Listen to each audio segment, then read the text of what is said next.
This program is brought to you by the University of Michigan. For more information, visit umich.edu.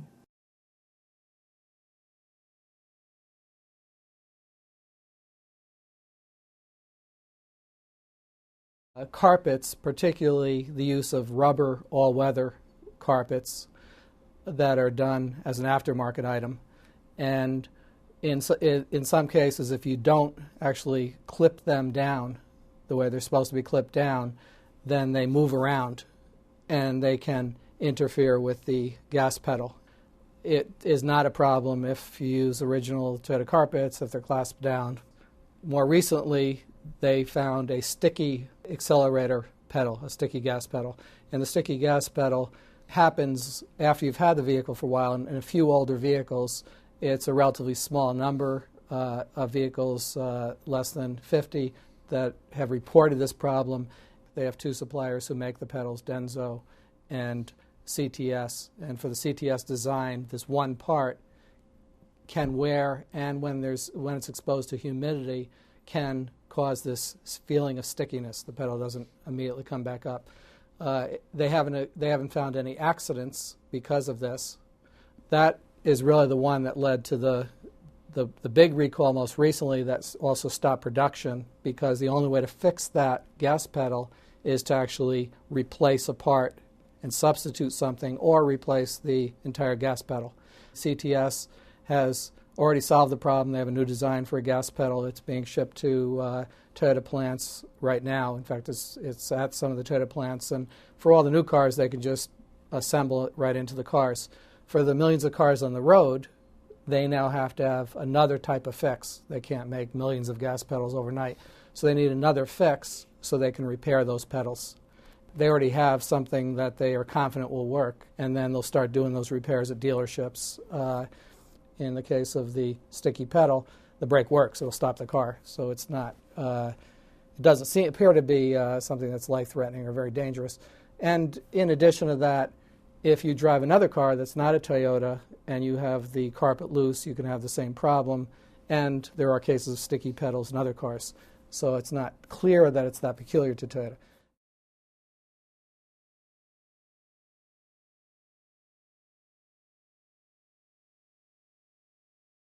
In the plant, for example, that makes the Tundra in Texas, there were 3 months where they just stopped producing the Tundra.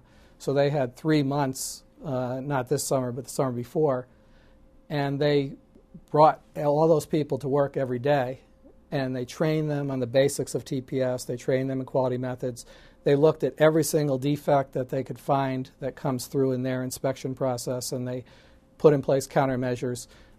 In the Georgetown, Kentucky plant, they did the same thing.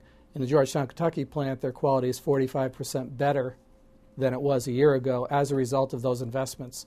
So you can actually make an argument that because of the recession and because of all this training and all this improvement, Toyota may be about at the best it's been in the last 10 years. They question everything. That's the Toyota way. You reflect, you challenge, you ask why. They certainly are going to do that. I suspect that if they learn from this, a lot more of it will have to do with public relations handling than with how they engineer cars or how they manufacture cars.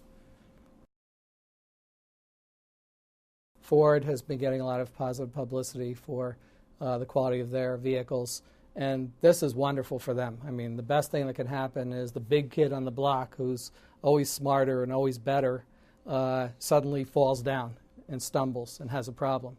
And you have a chance to catch up. So they'll certainly seize this opportunity. General Motors is seizing this opportunity already with incentives if you turn in your Toyota vehicle. And that's what they should do. This is a competitive marketplace.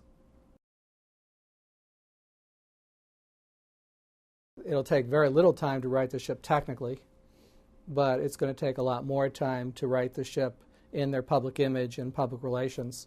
How long that takes, I don't really know. Personally, I would like to think that what matters more than all the negative publicity and the media frenzy is the truth of how good are the cars. So all the negative publicity will die down, I think, reasonably quickly, and then we can go back to looking at the cars themselves.